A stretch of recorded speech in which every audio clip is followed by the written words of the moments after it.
Okay, ooh, I'm nervous. Was that better or worse? I don't know if this is a good or bad lighting. I think it's okay, but it's also probably going to change because I'm relying on the natural lighting and it's very cloudy today. But I thought this was quite cute because you can see my cat.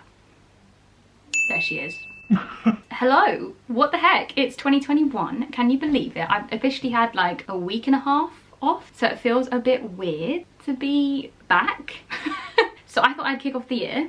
I hate that I just said kick off the year with a classic assumptions video. Have a bit of catch up. I've got tea. Grab a tea. So hi, I hope your Christmas was good, by the way. I downloaded a new editing software, which means I don't know how the editing's gonna go with this video, but I'm learning, which means I'm not very good, but I'm learning. So I went on my Instagram and asked you to send me some assumptions, so we're just gonna run through those today.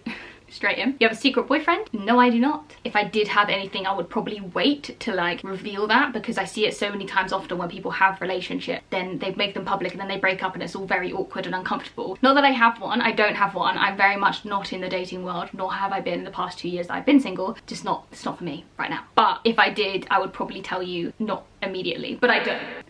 Your confidence and sense of self has grown massively in the last few years. Yes, it has grown so much, particularly in 2020. I think that as much as 2020 has been literally just such a crappy year, it has allowed me to like properly like grow, if you will, as a human. Like I think I've changed a lot in the last year, and I was figuring it out, right? I was like, because you know most people say like, oh, when you're 16, 17, 18, that's when you like come into your prime, that's when you like find out who you are. That's the case for some people obviously, but not for me, and I think not for a lot of people. But I think I've noticed and I've realized that the reason that I didn't have like those big poignant years when I was like from 15 to like say 18 was because I was quite unwell. My teenage years weren't really my teenage years, if you know what I mean, because they were time spent like being mentally unwell and recovering from that. So me like kind of becoming more who I am in the age of 22 to 23 is just because I haven't had that time to figure out who I am yet. That makes sense. I don't even know if that makes sense. You don't go to the gym anymore. This is a really common question, but common assumption, because I don't really post about it. Now firstly, obviously the gyms aren't open.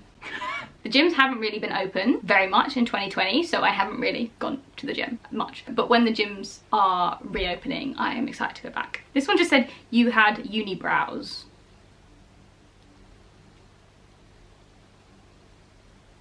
I am America. You don't want kids in the future. I absolutely want kids in the future. I'm so broody already. I mean, I know if you follow me on Instagram, you know I've just had my coil fitted, which is a 5-year coil, so I'm not having a kid for at least 5 years. I mean, that would only be 28 anyway, but you know, I definitely want kids when I'm older. I'm very, very excited. You have had 3 boyfriends. I have only had 2.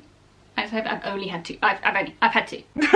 Oh, following on, you're scared to be in a relationship. No, I wouldn't say I'm scared to be in a relationship. I would say that I don't want to be in a relationship, and that probably does come from the certain aspects of relationships in the past that I have not boded me particularly well. But I wouldn't say I'm scared to be in a relationship. I would say I'm happy being single. Like I've been single for the past 2 years, and as I said earlier, like the last 2 years or last year has been like the most I've ever changed in who I am. So I think that if I was in a relationship for those past 2 years, then I wouldn't have done that or changed as much as I have, or like become the person I am. But am I scared to be in a relationship? No, I just don't want to be. You steal half your style from people on Instagram and Pinterest. Like, yeah, like I don't think you can really find a style without like getting inspiration from other people. Like I'm not a stylish person, like hello, like I have to like see what everyone else is doing in order to like see what I like, you know what I mean? Like I love Pinterest, obviously. I'm like, that looks sick, I'm gonna try and do something similar. Your parents are helping you pay for your flat in London. No. Big fat no on this one. If you follow me for a while, you know that I have 2 jobs. I have this, YouTube and like social media as one job, but then I also work part-time doing social media and admin for another company to make sure that I'm able to pay for my London flat. If I wasn't able to pay by myself, then I wouldn't have moved out of my parents' homes. Obviously with like social media and YouTube and stuff, it's not like consistent. So I need to make sure I have that part-time job to make sure that I'm 100% every month able to pay my rent. Okay, you want to be more than a recovery YouTuber. So I have a lot to say about this question. It's not that I want to be more than a recovery YouTuber, but because I don't think there's anything inadequate or like bad about being a recovery YouTuber. I just would never call myself one, because I started my channel in 2018. I've been recovered. I haven't had an eating disorder for the past 5-6 years. So when I started my YouTube channel, I wasn't in recovery. So I've never been a recovery channel in that sense. Now, obviously, I am very, very, very open, and I've made multiple videos about my struggles with an eating disorder. But I literally worked this out the other day, that in the past 2 years, I've made well over 150 videos, 140, 150 videos. And out of those 150, I've made 8 that are relating specifically to eating disorder recovery. So whether that's my camera ran out of space, whether that's my eating disorder story, which I have since made private, which I'll get onto in just a second, or my fear food videos, or just like a Q&A. They're the only ones that I've ever really done that are specifically related to eating disorder. So I've made 8 of those in my entire 140 videos, so that's not a lot. So the whole of 2020 I made over 80 videos, and 2 of those were eating disorder related. So I did my old fear food, and I did your fear foods. So back to the question, you want to be more than eating disorder, more than a recovery channel? Yes and no. Like, as I said, not that I want to be more than, it's that I wouldn't say I am, although I want to use this channel to help and inspire people to recover. Like, there's so much more to my content. Obviously though, as well, like, is a lot of my Instagram and like TikTok feeds are quite self-lovey and recovery based, which is also where like the recovery content comes from. So like, I love creating like content which people can use in recovery to help them, but I wouldn't want to be specifically known as only doing that, because I think it holds me to that forever, which isn't something that I want to be held to forever. I don't know if I'm making any sense here. This is a question that I always get and I always think about, because I'm constantly torn between wanting to help people in recovery, but then also wanting to make sure that I'm not specifically a recovery YouTuber, because I'm not. And there was another question here that said, I think it was along the lines of, you secretly restrict, something along those lines. What was it? It was like, you secretly restrict but hide it because of your, or like on your channel. Where is that?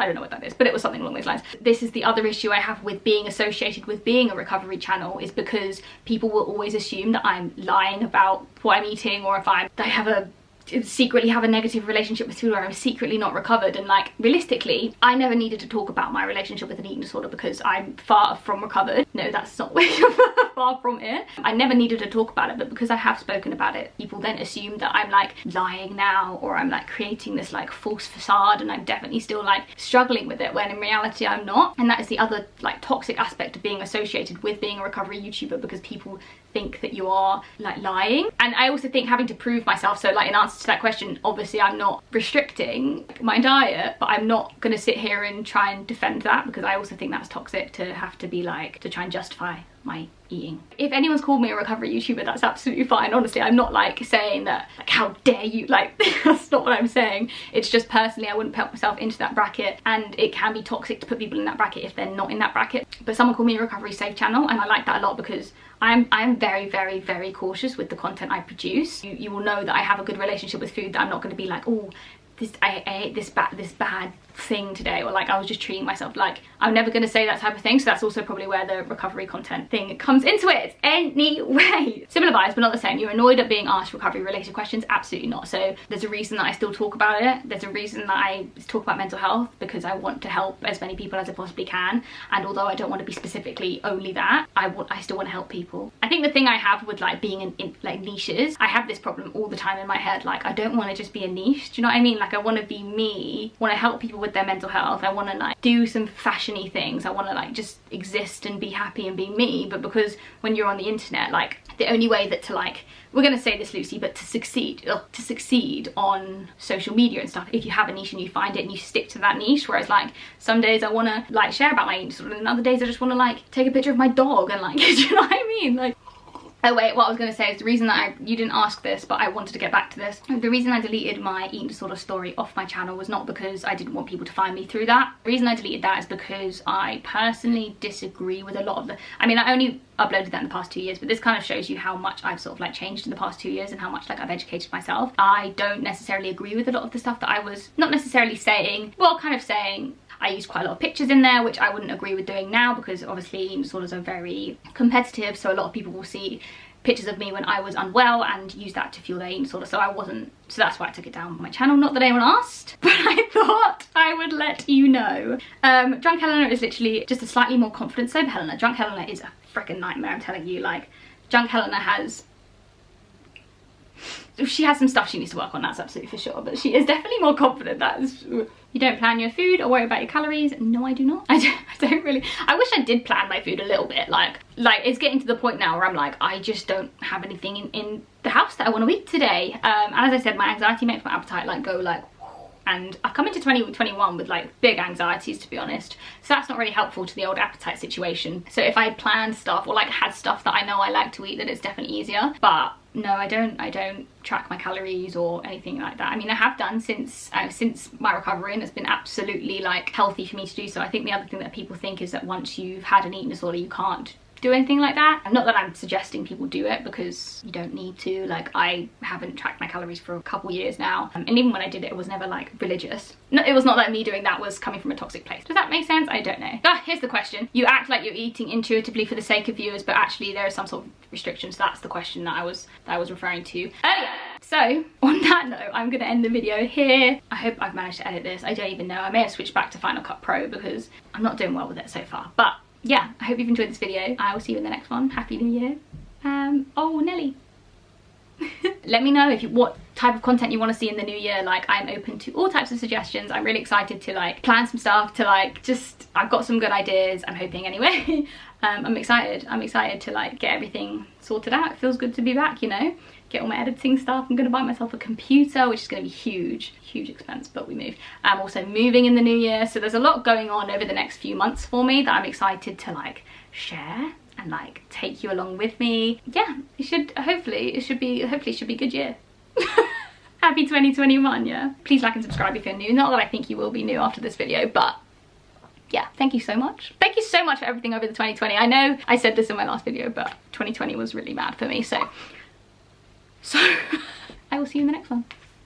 I also just want to say there's obviously Veganuary right now, so let me know if you're doing Veganuary. I've got a few Veganuary videos planned, which I'm super excited about. And also, back to the whole recovery content thing, obviously there will still be videos on my channel that are like recovery friendly and you do you and love yourself and that kind of thing. So lots of stuff to come. Sorry, this is really weird. So yeah, bye.